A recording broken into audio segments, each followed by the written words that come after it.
Work Like a Girl. We have a very special episode today. As you can see, I am joined by Marta Manus, who is an attorney, life coach, and career coach. And we are going to have a conversation about purpose. So Marta, first and foremost, thank you for being here. Thanks for having me. So Marta wrote this fantastic article titled The Crisis of Purpose in the Legal Profession. And being a lawyer myself, that caught my attention. And being in a role where I do inclusive leadership, that caught my attention as well. So Marta, I just want to first and foremost ask you about the article and what was kind of the catalyst behind it.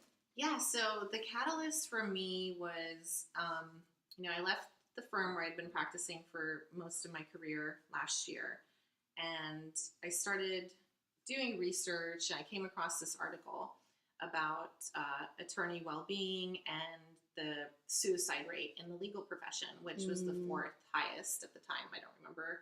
Wow. The other ones, I know dentist is up there, but it really broke my heart. It really did. I was like, that's crazy. I have so many friends that are attorneys. I mean, that's who I'm surrounded by, right? And what is going on? Why are attorneys killing themselves, literally killing themselves? And that sparked this kind of journey towards figuring out how the legal profession needs help. Attorneys in the legal profession, and many other professions, and what I can do to help to bring that change and that awareness. And it just became a passion of mine. That really strikes me. I lost a close friend about 2 years ago to suicide, another attorney, legal profession. And I witnessed when I was in practice the rates of addiction, just the problems with anger management, obesity, so many different health issues that I think plague the legal industry. And I think this applies to other industries as well, where you are overworked, where there is this quota or demand or culture that you stay at your desk, that you have FaceTime, that you don't leave. I know I experienced that in other professions as well, that 10 hours a day was not long enough. It needed to be 12. Right.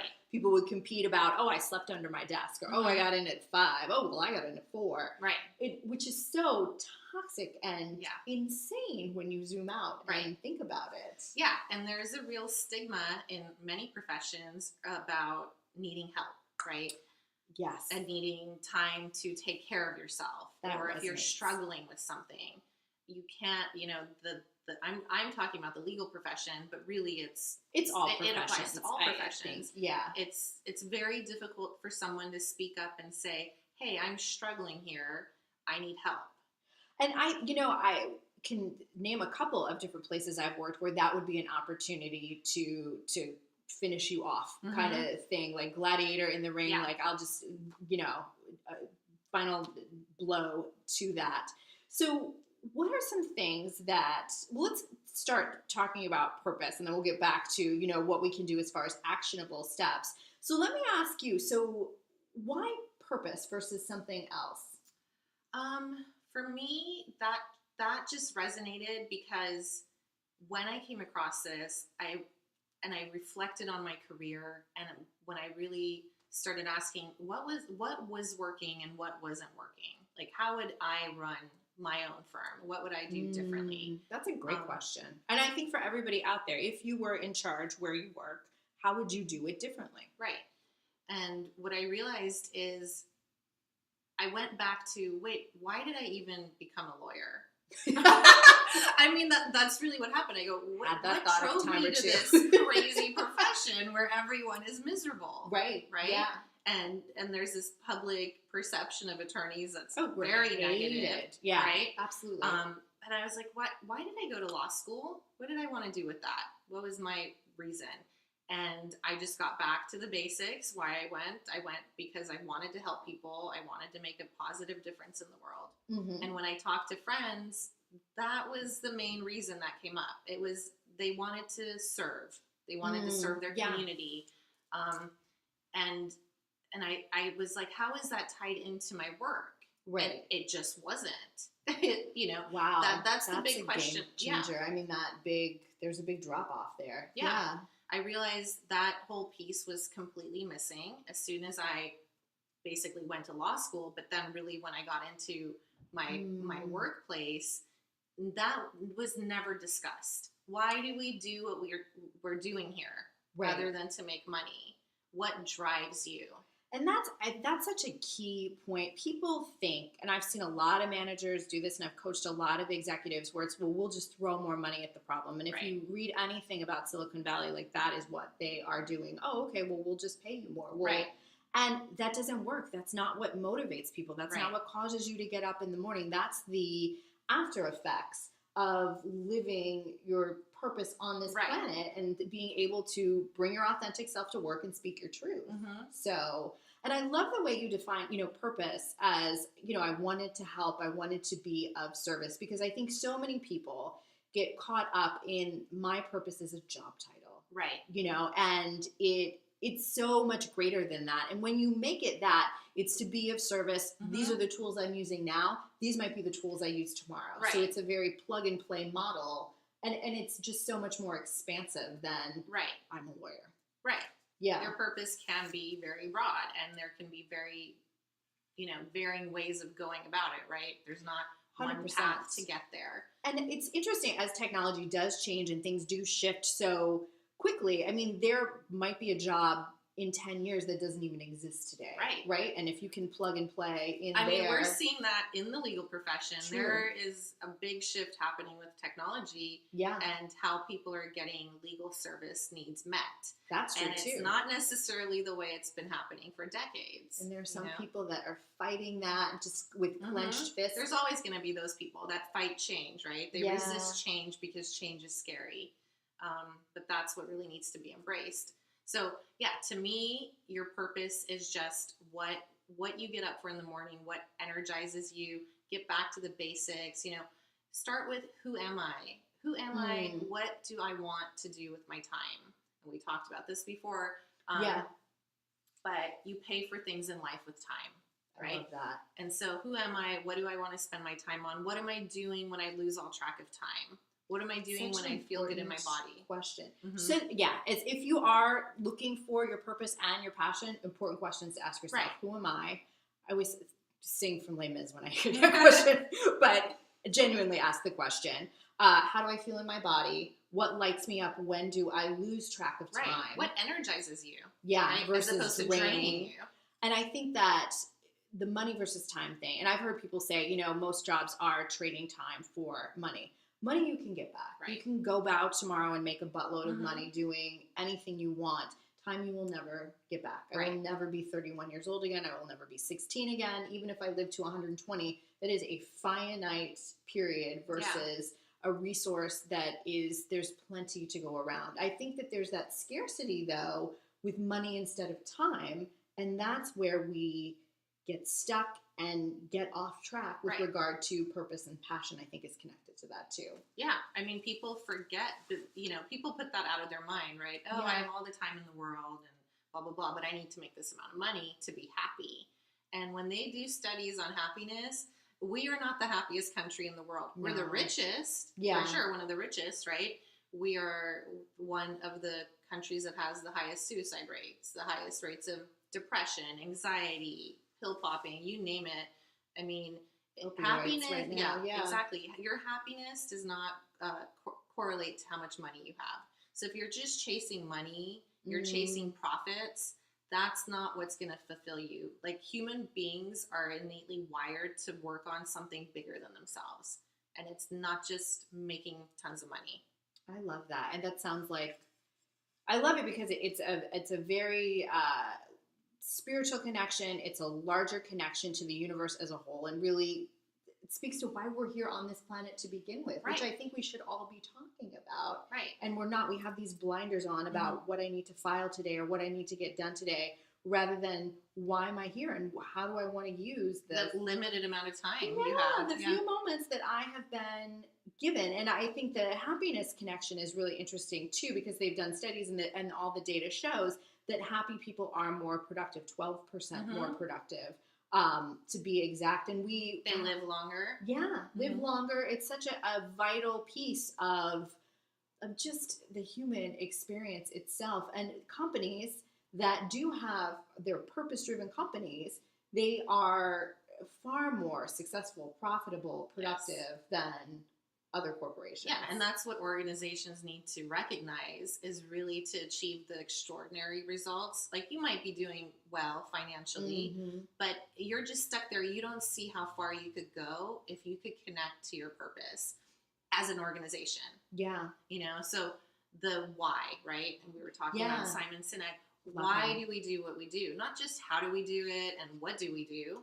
Why do we do it? What drives us? What motivates us? What is what resonates with regard to that? So why do you think organizations are not doing this? And what's one thing, kind of a first step that they could take if they wanted to have a more purpose-driven corporation, firm, organization in general? Yeah, I think a lot of organizations, firms, whatever, are in this autopilot mode, right? So we're doing it the way it's always been done because it's worked well enough. That is the death of you, especially today when technology is changing so quickly. That's not going to sustain itself for more than 20 minutes. Exactly.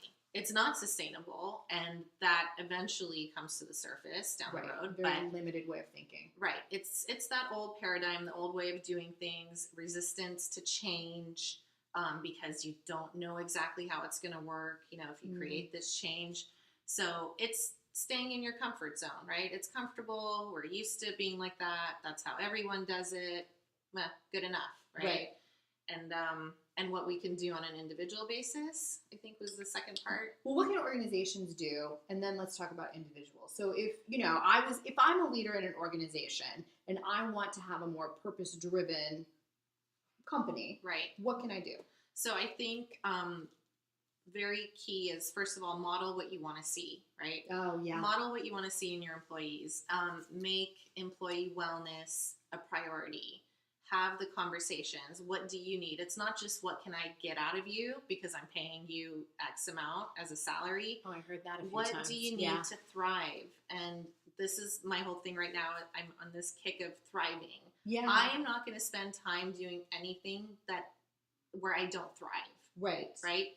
So how can you as a leader create an environment where your employees thrive? What do they need for that? And it's going to be bringing in experts to help, coaches, wellness coaches, whatever people need, and really making well-being a priority. So take your vacation.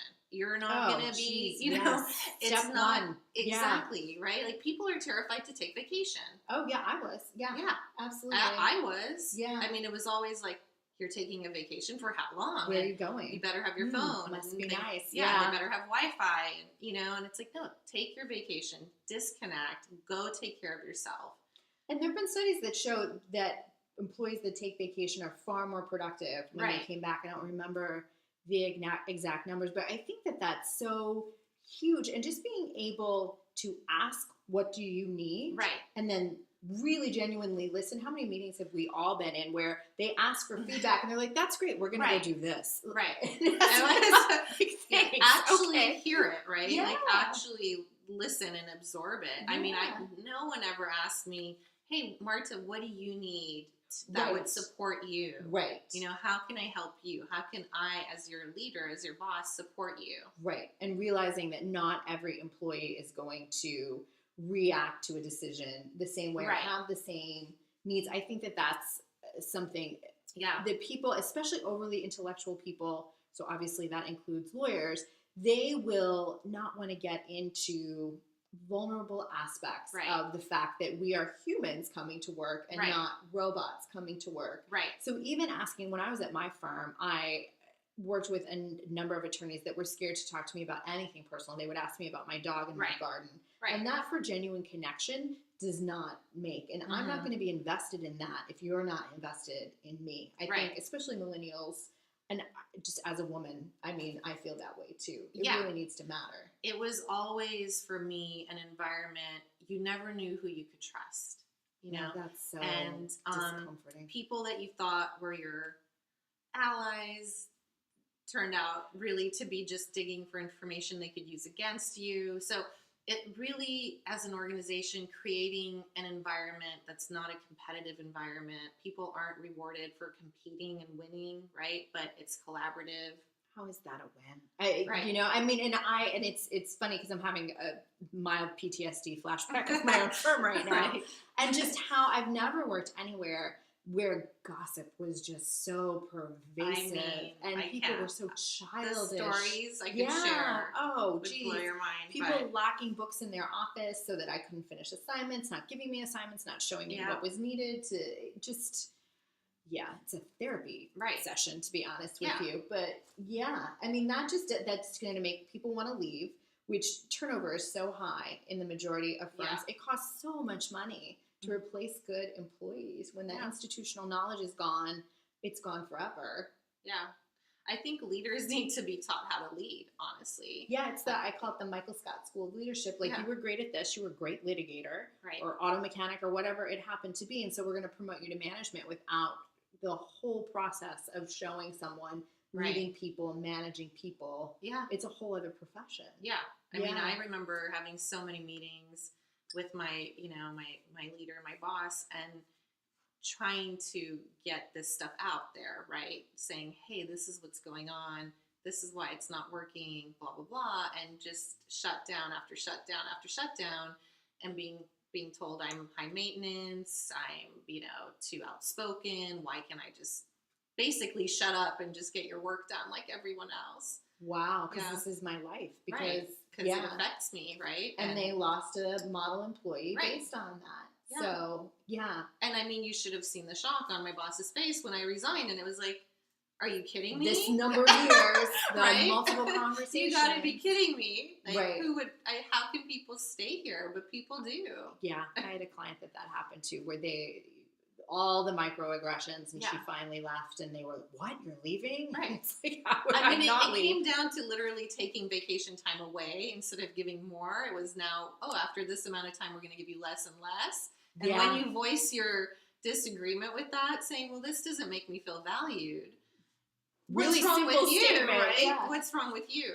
Right. Why are you even telling us that? Right. So keep your feelings exactly. Like, feelings be gone, right? Wow. So, I mean, what leaders can do is shift that whole mentality. It's really changing the mindset and really being open to hearing what people need, what's going to help them thrive. Because thriving employees is what's going to make your company successful. Absolutely. And the key, it strikes me as you're speaking, is empathy, really. Even if you disagree with what the employee is saying, can you for 2 seconds step over to their side of the fence and see their perspective on this and validate it? Exactly. Even if you disagree with it at this time. And acknowledging and validating someone is not saying, I agree with you. Exactly. Right? It's I hear you. Right. I hear you, and you have a right to feel that way. Yeah. I understand why you feel that way. Yeah. And it's not that hard, and I don't know what the disconnect is with regard to that, to be honest with you. Yeah. So if someone is in a toxic work environment still, and I'm like, and you need to know when to say when, first and foremost. So this is a stopgap that we're going to give you. It's duct tape over the gunshot wound, but you need to create an exit strategy if that organization is not going to change. Sure. But what would you say to an individual that is struggling in a toxic environment right now? Well, really, really assess, is that someplace you want to invest your time? And do you feel like the change can happen there? If not, create the exit strategy for sure. But in the meantime, make a conscious effort to take care of yourself. So important. Yeah. Self-care, bring self-awareness and self-care, whatever that looks like to you, and go get help outside of your organization.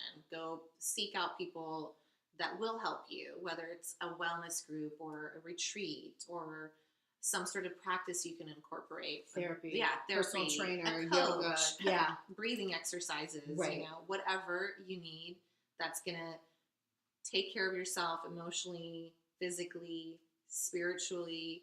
Amen. That's such an interesting point. And, and I'm guilty of this as well. A lot of times I'll come onto these videos and I want to create solutions for people. And I don't talk about the spiritual why behind everything that we do. And I, and hopefully we struck it a little bit today, but really being able to bring your whole self to work and Mhm. talk about all of these different aspects and show up authentically. I think that also is such an important piece to creating a place that you want to be and your employees want to be as well. Yeah, I think that's huge. So, there's the wheel of life. We've probably all seen it, right? And you rate different aspects of Yes. your life, Yes. right? Where spiritually, where are you rating that? Really do a self-assessment. Right. Check in with yourself and go, hey, this area, maybe I need to put a little emphasis on. And I think, I go back to the overly intellectual, and lawyers are, and I think a lot of people are, when you use this more than this, I think it is a huge disservice to yourself. And I say this because I did it for a very long time, and that's kind of when things get tricky, that's the stopgap I go into. But you can feel it in your body physically. So connect to your body, Yeah. right? Get out of your head. Stop thinking you're going to figure it out by thinking. Check in with your body. Just stop thinking for a minute, right? It's always your conditioned mind that creates all the problems. It's true. Yeah. And I think that that's one aspect of fear, that we use our mind, because if we can be logical and analytical, then we won't get hurt. If we can figure it out, we can avoid fear, we can avoid this. It's all fear-based stuff. And the thing is, and this is getting a little bit off track, but human beings, their default mode is negative. Yes. That's what a lot of people don't realize. And tell people why. You're just peppered with it. Evolution. Constantly. You're peppered with it, and it's so you survive. Because if your ancestors think that rumbling in the bush is a bunny instead of a rattlesnake, they're not your ancestors. It's the whole fight or flight, right? Yes. Surviving in the tribe. It's evolutionary. It's what we're inundated with on a day-to-day basis. So our default mode is negative. In order to get out of default, you have to make a conscious effort. Turn off the news. Yeah. You can't just rely on, I'm good, I'm in my little autopilot default mode. It'll sneak You up. have to actively, consciously create the positive states that you want to experience. Absolutely. So recognizing that and literally going, hey, I don't want to be on autopilot anymore. Right. I'm going to do this. I'm going to create the environment within myself, spiritually, my environment of where I spend my time that's healthy, conducive to my well-being. Taking charge. You have to do it for yourself, because people are not going to do it for you. And it has to be an everyday practice. I've learned this the hard way, that I will have a little bit of spirituality or what I need, and then I'm like, I'm good. And then it will erode unless you keep maintaining it. And those negative patterns and thoughts will continue to disrupt. And like you said, our world is set up that way. Turn on the news, there it is. Yeah, so I stopped watching the news years ago. Yeah. What a change. I mean, I can't, if everyone could experience that, no one would watch the news ever again. I'm still very well informed. You can get information, without all that crap, right? And I was reading something or listening to something where it was like, here's, the news. It's all depressing. It's all fear-based tactics. It's fear-based. It scares the crap out of you, right? And then all the commercials after it are like, here's the medication to help alleviate the depression we just created for you. I never noticed that, but that's so true, it's right? like, here's some depression and here's the medication to fix it for you, right? So get off. You need to actively get out of default mode, and you need to actively check in with yourself. And for lawyers, like, I love structure. I love, because I'm a lawyer, I love organization, structure, charts. like lists, charts, whatever. So for meditation, and I know you say meditation, a lot of times people are like, oh God, here we go with the meditating thing. No, it's just focusing on one thing and being present. Right. Mindfulness. There are so many mindfulness practices you can engage in that are not, burning incense and dancing around in circles with people, right? Although that's good too. I have nothing against that, and I would totally be down for any weekend like that. But what I needed to get on track with, like, meditating every day and really checking in with myself, is an app. And I use Headspace. Okay. I love it. It's like, I love that recommendation. 10 minutes a day. I get a reminder on my calendar. I put it in there. It says, get some Headspace. Nice. Yeah. And it's been amazing. It's been world changing. Like every day I've been meditating now for months. I haven't missed a day because it's on my calendar. So I literally time block for my meditation. Yeah, it's interesting you say that because just this week I started, shout out to Gabby Bernstein, I started May Cause Miracles, which is a twice a day meditation and reflection based on, Love her. yeah, adore her, the Course of Miracles. But it was really, I needed somebody to be like, okay, Yeah. here's what you do right now. Yeah. And then in 8 hours, we're going to do this right now, Mhm. or whatever it happens to be. So, yeah, and that goes back to your point, seek out the help you need. Right. Ask for help. Right. So, and the universe has a way of delivering it if you really are. As soon as you put engaged. that intention out there, Yeah. it's gonna happen. You know, So put the important. intention out there, make it a priority, focus on your well-being, surround yourself with people Yes. that are doing that as well. Yes. So instead of going to the happy hour networking event, go to, you know, a meditation group Yoga. or yoga or For a whatever, run, a walk. whatever. Yeah, get Yeah. out, nature, whatever you need to feel good. Absolutely. Do it and make it a priority. Absolutely. If there was one thing that you would say can make the biggest impact in purpose and presence, I'm going to say as well. And you might have already said it, but what would be the one takeaway? The one takeaway for me, what's been huge is getting really comfortable with being uncomfortable, right? I love that. So yes.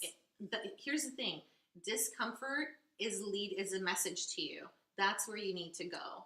So I now, whenever when I'm too comfortable, I go, what's going on here? I do like a little. Not assessment. a lot of people do that. Routine to me is like lethal. So yeah. So I now know that where fear pops up or discomfort pops up, that's usually a really good sign that that's where I need to go. That's a message going, hey, this is something you need to look at.